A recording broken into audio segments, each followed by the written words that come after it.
Do you want to know why empaths typically have very common problems? They have problems with people pleasing, with taking on other people's emotions. They also struggle with taking on other people's problems, and they struggle with setting boundaries, and they struggle with making decisions. Does any of that ring a bell for you? So I wanted to share with you a video to kind of help explain why that is typical for empaths, but it doesn't have to be how you act your whole life. So it's part of just understanding the empathic nature of what does it mean for me? How am I acting with other people's energy? And then once you understand that, you're able to shift that and become in a more empowered state and be able to manage the energy and the emotions a lot better. So the empathic nature, the way I like to perceive, you have to understand it from an energetic standpoint, okay?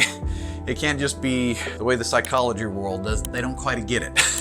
So each of us have a huge energetic field around us that acts like an antenna. It spreads out really far in all directions, and we're extra sensitive. So it's kind of like we're picking up on everybody else's stuff. So everybody else has kind of their own field around them too. And when they get into our field, we can actually start taking on their emotions. So if they're like feeling sad over here, then oh, well, we might feel sad too because they got into our energetic field and we're picking up on their emotions. Sometimes we take it on as our own. This is called enmeshment or entanglement, and we're entangled with other people's emotions. So that's how it works. So because we have this sensitivity field. So why do we often end up in people pleasing? Okay.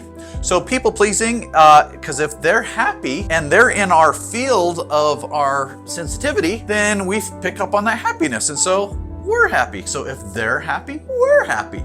So that's kind of the reason of people pleasing and why we take on other people's emotions. But what happens when somebody is sad? What do we immediately want to do? Well, we want to go over there and kind of help them and fix them. And oftentimes we take their own burden, their own problem, and we stick it on our shoulders. So we often take on other people's problems because we don't want them to feel sad. We want to fix them. We want to help them because they're in our field and we feel that. So what if somebody over here is not very nice to us and we want to set a boundaries, but we're just like, we want to put this boundary here, but we're worried about if we set a boundary and try to keep it, it's going to make them mad. And if they're mad, then we feel their madness because they're in our field, and then we'll feel madness, and we don't want to feel that, and we kind of avoid that. So I guess I'm not going to set that boundary, and you end up not doing a boundary at all because we're afraid of the reaction because we feel their feelings when that happens. So any of you guys struggle to make a decision, and this may be at some point in your life, because if you've healed from it and learned from, great.